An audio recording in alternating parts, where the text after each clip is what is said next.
Today's Christmas story is a Jack tale, and it comes from the book A Kentucky Christmas, edited by George Ella Line. It was written by Anne Shelby. I allow you've heard all about Jack and his beans by now. Well, I know another tale with Jack in it, and beans besides, only these were Christmas beans.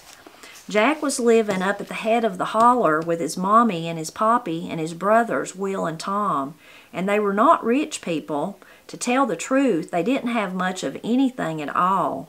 Winter was coming on strong, and then with not a bite to eat in the house, no meat in the meat box, no jars in the cellar, no sweet taters in the sweet tater hole, no money, and no way to get any.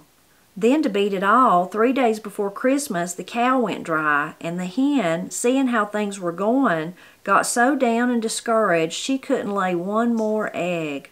"Don't look for Christmas to come this year," Pap told the boys, "not to our house." Well, naturally, Will and Tom and Jack couldn't stand the thought of that for 1 minute, so they got busy and lit into thinking. They thought so long and so hard and so fast that they felt that their heads must surely bust wide open. Finally, they came up with a plan. "Now, the way I see it," Tom began in a professional manner, "if Christmas won't come to our house, then we'll just have to go out and hunt it." "We'll find Christmas and haul it here," agreed Will. "First thing in the morning, we'll head out for the North Pole," Jack put in. "It's brilliant," said Will. "It's foolproof," said Tom. "It's clever and cunning," said Jack. "It's the stupidest plan I ever heard in my life," said Pap, who was listening at the door. Pap tried his best to talk the boys out of going. Mom said he was wasting his breath and started in baking journey cakes. Journey cakes are what people in folk tales eat whenever they go on a trip. They're like a biscuit, but with just a pinch of magic thrown in and not so much baking powder. Will and Tom and Jack got in the bed early that night so that they could wake up good and rested next morning and commence to carry out their plan. But Will and Tom had a plan of their own. They'd sneak off and go without Jack. "He's too little to go," Tom said to Will. "He's too silly to go," Will said to Tom. But really, they just wanted all the presents for themselves.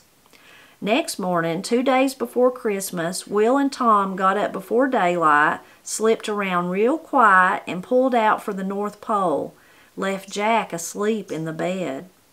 Will and Tom walked and walked till they walked so far they got to a place they'd never been to before. Kept on walking, and they met an old man. "Have you boys got anything to eat?" the old man asked them. "I've not had a bite to eat in 2 or 3 days.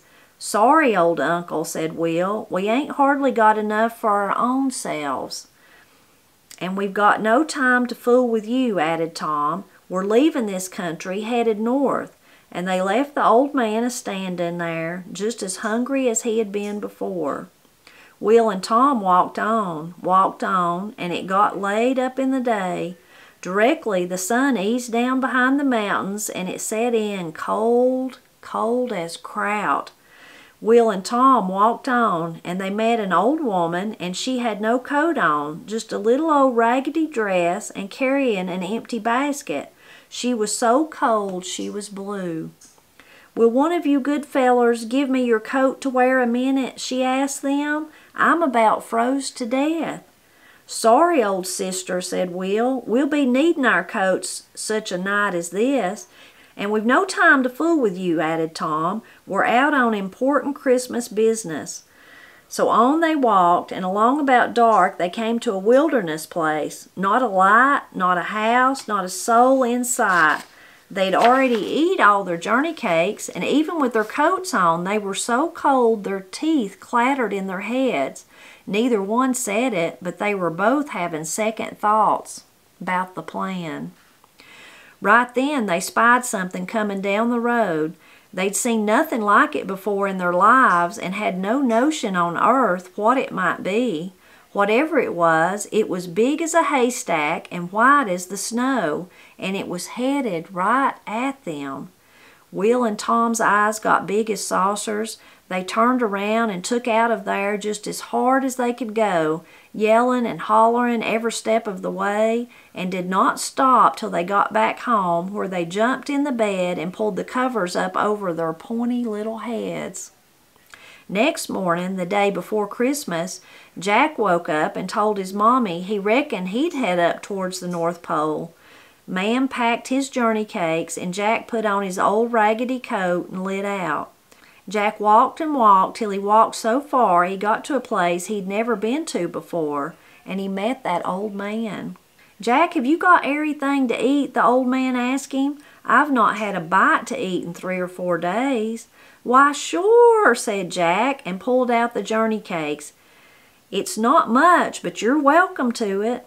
Jack and the old man sat on a log by the side of the road and ate the journey cakes. They talked and laughed, told tales, sang songs, and generally had them a big old time. "Jack, you've been good to me," the old man said. "I aim to give you a present." He reached down in his breeches pocket and then pulled out 3 little bean seeds. "Christmas beans," he said. Well, Jack couldn't wait to see how a Christmas bean worked. He scratched a hole in the ground, dropped in a bean, and covered it with dirt. "Jump back!" the old man hollered. Jack jumped back out of the way, and just in the nick of time, too, for from that seed there shot up out of the ground the biggest, prettiest Christmas tree you ever saw in your life. Presents grew on the tree like apples and fell off on the ground. Jack and the old man played with the presents till Jack remembered he was going somewhere. He thanked the old man and walked on down the road till he met the woman with no coat on and an empty basket on her arm. "Jack, will you let me wear your coat a minute?" she asked him. "I'm about froze to death." "Why, sure," said Jack, and pulled off his coat. "It's not much, but you're welcome to it." The old woman put on the coat, and after a while she got to where she wasn't quite so blue. "Jack, you've been good to me," she said. "I aim to give you a present," and she handed him the basket. "Whenever you want anything to eat," she told him, "just take this basket and say, 'Fill, basket, fill.'" Well, Jack couldn't wait to see how that worked either. Jack took the basket. "Fill, basket, fill," he said, and a ham jumped out. Then pickled beets, deviled eggs, chicken and dumplings, cornbread and biscuits, shucky beans, a stack cake, and 2 or 3 chocolate pies. Jack and the old woman sat on a rock and had them a feast, buddy. They talked and laughed, told tales, sang songs, and danced a Christmas jig in the middle of the road. Had the best time ever was. Finally, Jack said, well, he better go if he's to make the pole before nightfall. So they bid farewell, and on Jack went, walked on, all that evening, and he came to a wilderness place. Not a light, not a house, not a soul in sight. Jack walked on, and directly he saw it coming, big as a haystack, white as the snow, and headed right at him. "I can't wait to see what this is," said Jack, and he walked towards it faster. Next thing Jack knew, he was standing there looking at a big white bear, which shook Jack's hand with a furry paw and said, "Merry Christmas, Jack." "Merry Christmas, Bear," Jack said back. "What are you doing out on such a cold, dark night?" "Well, what do you reckon I'm a-doing?" said the bear. "I'm looking for somebody to spend Christmas Eve with." "Look no further," said Jack. "You have found your man." Jack and the bear climbed up the mountain to the bear's cave and built them a big good fire. About midnight, Jack held out his basket. "Fill, basket, fill," he said. Then he pulled out a Christmas bean. "Jump back," Jack hollered at the bear. Jack and the bear stayed up all night, telling big tales, playing games, singing songs, dancing, making music, and just generally having them a spree right there in the cave.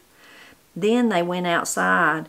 It was a clear night, the sky full of stars, which looked so close and shone so bright, Jack thought he could reach out and touch one. Jack thought it, and the bear did it, reached up, pulled down a star, and tucked it, still warm, into the palm of Jack's hand.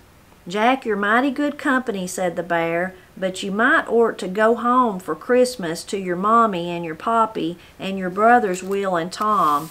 They'll be missing ye." Jack knew the bear talked sense, so he packed up his star, his basket, and his bean, and started back down the road toward home. "Hold up a minute, Jack," hollered the bear. "I'll give ye a lift." Before you could say Merry Christmas, Jack was sitting on the soft, strong back of a bear. Before you could say Happy New Year, they were flying through the sky just as the sun popped up on Christmas morning. The bear came in for a landing about a half a mile down the road from Jack's house. Jack decided he didn't want Mam and Pap to look up and see him flying on a bear's back and then be asking him a lot of questions about it. Mam and Pap were so tickled to see Jack, they didn't care if he'd found Christmas or not. Will and Tom were not so generous, however. "Where's Christmas at, Jack?" Will wanted to know. "All I see's an empty basket," said Tom. "Fill, basket, fill," said Jack. Jack pulled out that last Christmas bean. "Jump back," he hollered. Jack and Will and Tom and Mam and Pap had a big time then, playing games, telling tales, dancing, singing, making music, eating all their food, and opening all their presents. Jack let the others keep the most of the presents, and he played with the star he got from the bear. Jack had everything he needed and more, and was well satisfied. If he ever made it up to the North Pole, I never heard anything about it. Things don't always go just like you plan them. You don't always find things the first place you think to look, and that's all right. For pole or no pole, Jack found Christmas.